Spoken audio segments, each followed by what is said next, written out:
This video is sponsored by Nvidia, who reached out to me asking for an in-depth analysis of DLSS in Wolfenstein Youngblood, similar to what I did last year with Control. Wolfenstein Youngblood's graphics are interesting for two reasons. Firstly, it's based on the same engine as Doom was, so it looks great and runs quickly. And secondly, it has just received Raytracing and DLSS support. I hope to answer 3 questions about DLSS with this video. Number 1, is it finally better than the alternatives? Number 2, how does it perform with ray tracing? And 3, how high can I get my frame rates with it enabled? Check out this video's description for timestamps to these parts. Part 1. Is it finally better than the alternatives?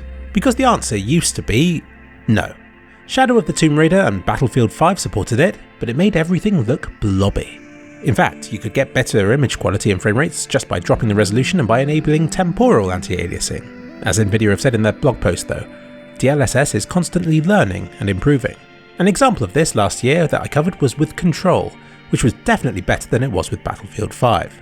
I concluded that it wasn't without its problems, but it generally did a better job of removing pixelation than Temporal did, and often with less blur. And now Wolfenstein Youngblood has the latest version of DLSS yet. To test the visual quality, I ran the game at the low resolution of 720p to really make the differences between the modes obvious. Firstly, without anti-aliasing, particularly on the labs benchmark, you can see the problem. Stray pixels are sparkling all over the place and the entire picture looks unclean. I feel that as games have gotten increasingly detailed, the need for anti-aliasing has only increased, and without it, Youngblood looks like a much older game than it should do. The normal solution is to add a post-process anti-aliasing. By far the best in Wolfenstein is TSSAA, which I'll be using in this video to compare with DLSS. Using it, you can see that everything's a bit out of focus. It also tends to make small details excessively blotchy or bright looking. You can really see it on these digital numbers here, or on the grille in front of this light. And now we move on to DLSS quality, which doesn't suffer from these problems. You can see that it more faithfully preserves the colours of these digital numbers, as seen in the middle from a 4K screenshot of the same scene. And this white thing is a distant light behind a grille, which DLSS again preserves better than temporal supersampling does, which has a tendency to swallow up the darker bits in the light's glow. And with the laser grid at the end of the benchmark, while DLSS takes a few frames to resolve the beams after they've emerged from behind the pipe, it then renders them beautifully and smoothly. Dare I say, doing a better job than even the 4K example does. In comparison, temporal supersampling's lines remain connected but shimmer noticeably, and normal temporal fails spectacularly with so few pixels to build an image from. So DLSS is in some ways vastly superior to alternative anti-aliasing methods. And, here's the kicker, it runs at a higher frame rate, even when compared with using no anti-aliasing at all.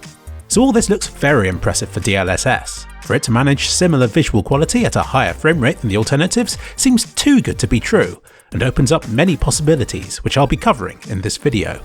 But before then, let's cover its downsides. In motion, it looks extremely similar or better than temporal supersampling does. But pause it, look closely, flick between examples, and you may be able to spot how it does this.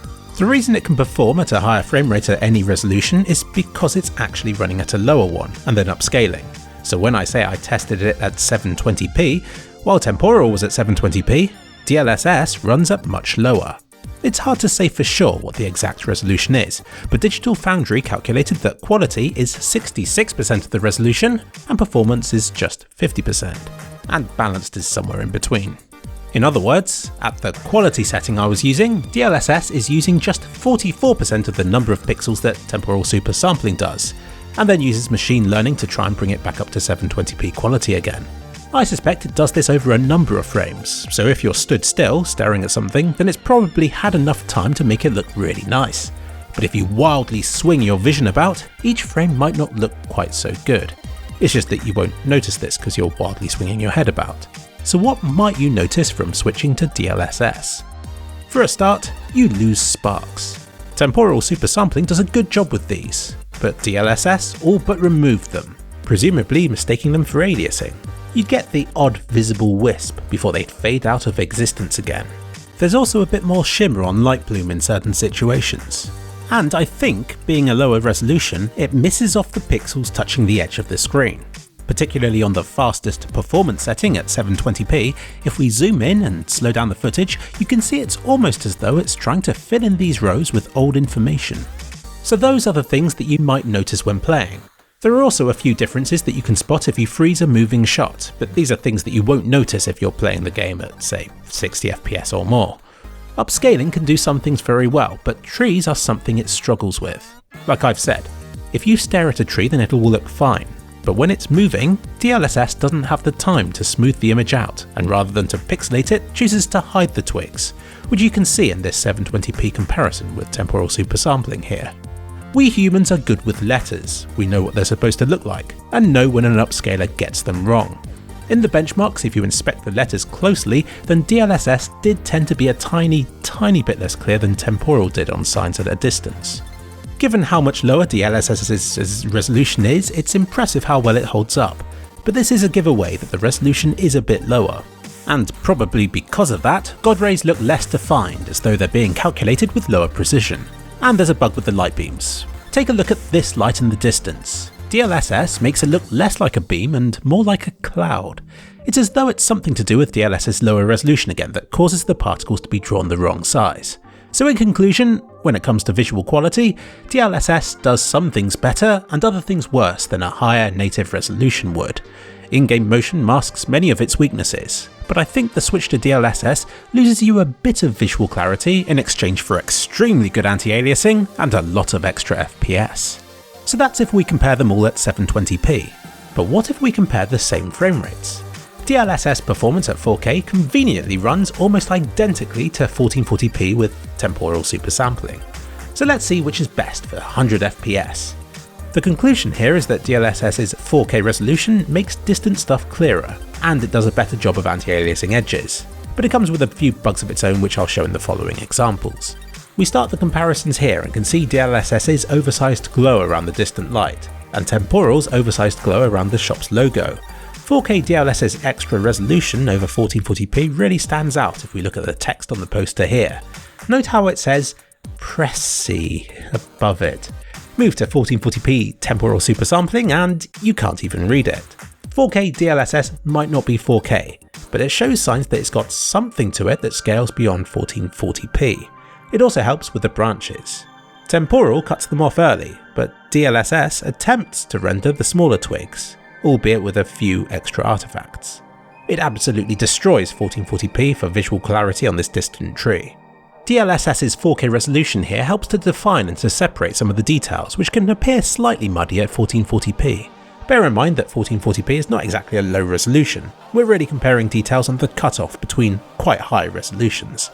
Moving to the third comparison, and you can see that DLSS interferes with the light beams, making them distinctly less ray light than temporal does. DLSS makes the details on this shop crisper, though curiously, in the ray-traced reflections, temporal looks sharper. I'll cover ray tracing later on in the video.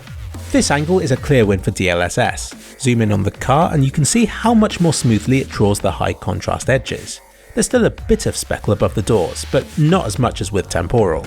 Another artifact with temporal is how it holds onto old colours for a while.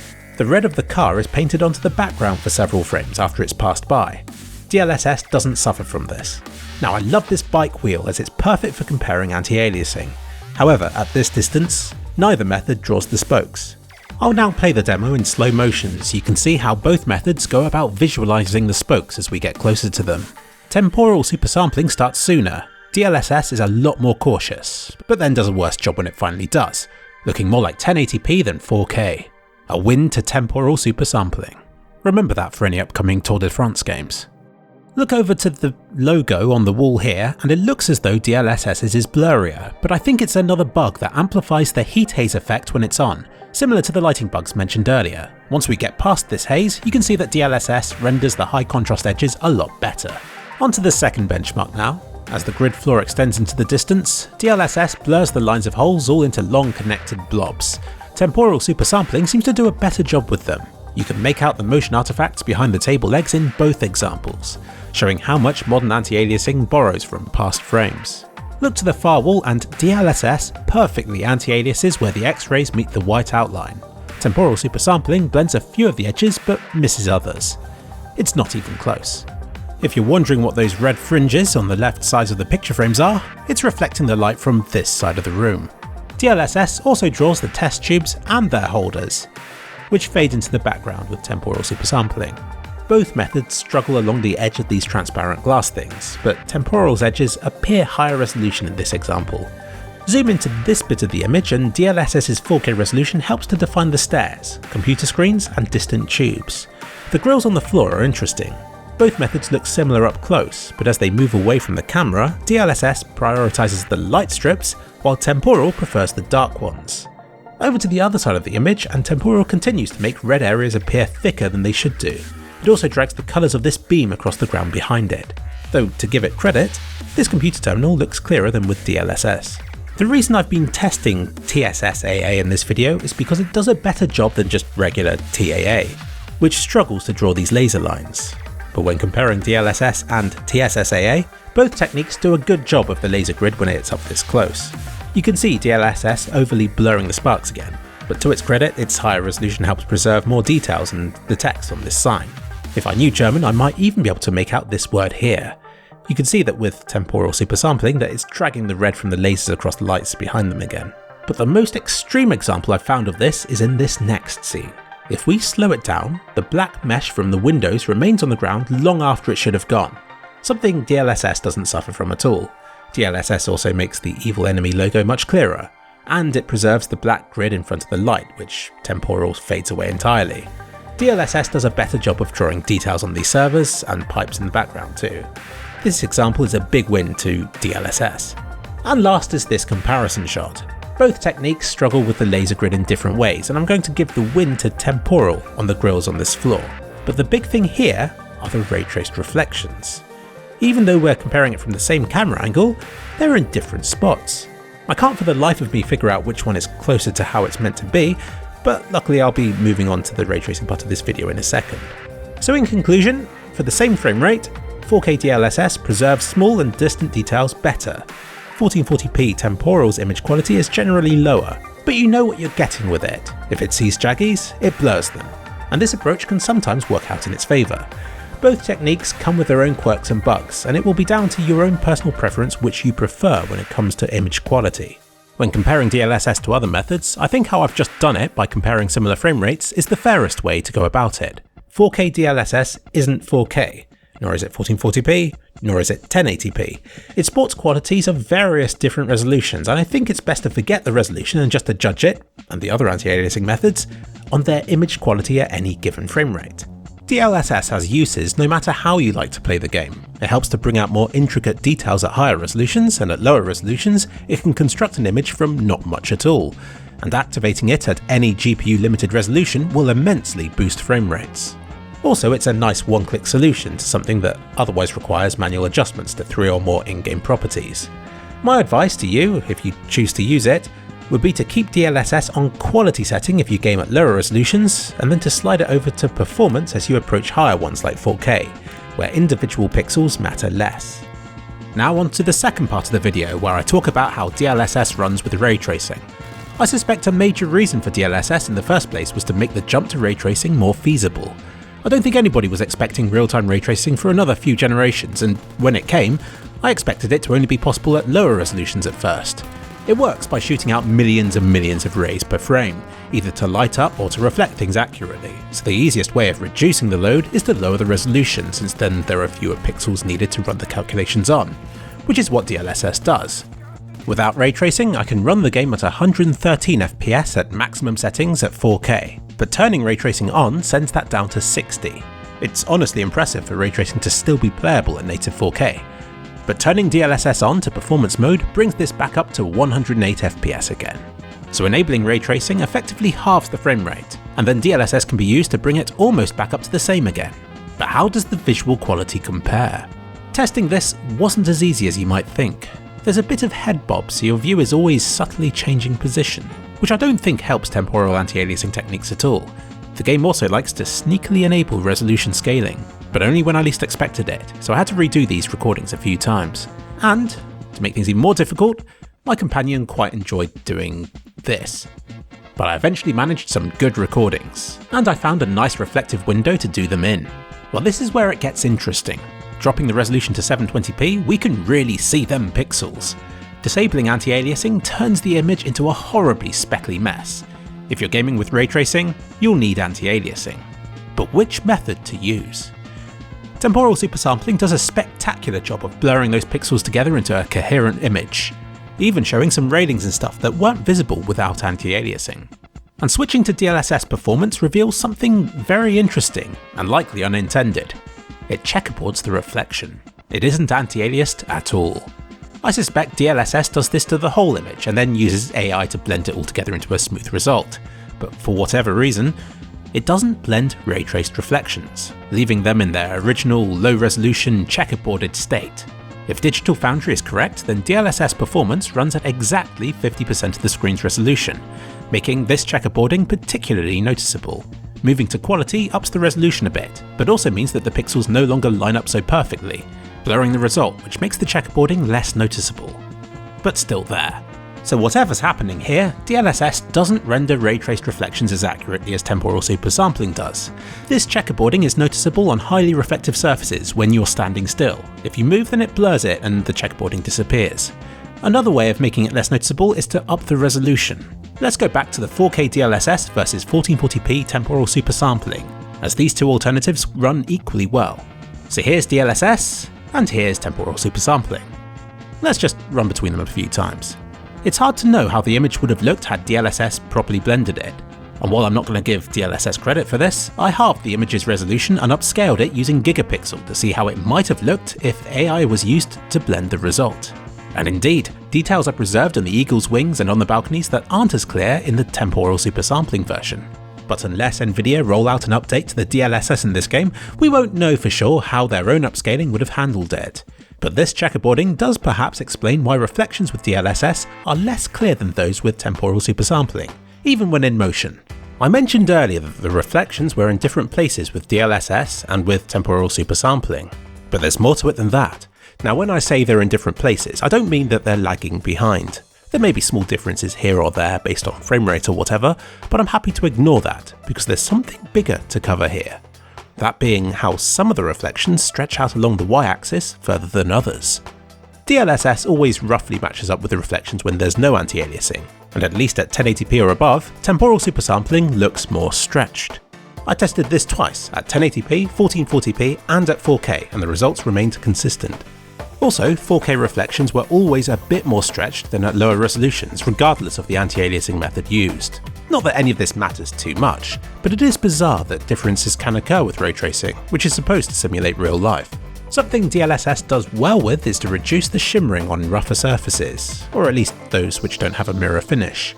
We'll start with temporal supersampling here, and you'll see that this aggressive shimmering is noticeable at all distances, regardless of whether you're stood still or moving.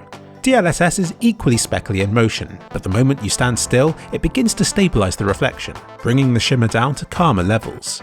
For this to be reduced further, I believe either ray tracing needs more samples per frame, or for the anti-aliasing to average itself over even more frames, which I think will come with time. Also, if you're wondering why the reflections look so odd at the end of the underground tunnel in this scene, I believe that what we're seeing here is a parallax corrected cube map, which is probably used in reflections of reflections, and wherever the real world isn't rendered in the reflections. This is done to reduce the performance impact that ray tracing will have, and might explain why it's still playable in this game even at 4K. And now onto the last bit of this video. What if you don't care about graphics, but instead simply want the highest frame rates possible? Let's see how much performance I can squeeze from the game by dropping the settings. Starting at 4K, maximum settings, ray tracing and temporal, I get an average of 60 FPS. Disabling ray tracing made it shoot up to 116 FPS, then dropping all the settings from maximum to minimum made it climb further to 146 FPS average. But let's go further still. From here, I enabled DLSS performance and my average rose to 177 FPS at 4K, with a minimum of 142 in case you were wondering. Now to drop the resolution to 1440p. With temporal I'm getting 254 FPS average, and with DLSS, 297. Dropping down to 1080p and the frame rates rise further to 329 with temporal and then 336 with DLSS.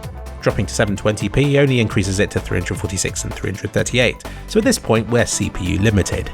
In my situation, there wasn't much point in doing this. I have a 2080 Ti, which is one of the most powerful graphics cards out there, so I'm one of the lucky few who can get playable performance with this game whichever settings I choose. Yet, even with this card, I was GPU limited beyond 1080p. In other words, at 1440p or above, DLSS helped to significantly improve my frame rates. For users with less powerful graphics cards, I suspect they'd see improvements even at 1080p or even down as far as 720p, depending on their computer specs and how demanding the game is. In conclusion, DLSS, as it is in Wolfenstein Youngblood, is already worth using, not just for a choice between good anti-aliasing or for improved performance, but because it can offer a bit of both at the same time. DLSS strikes an appealing balance between visual quality and frame rate and is an extremely novel solution to a problem that games have had since time began.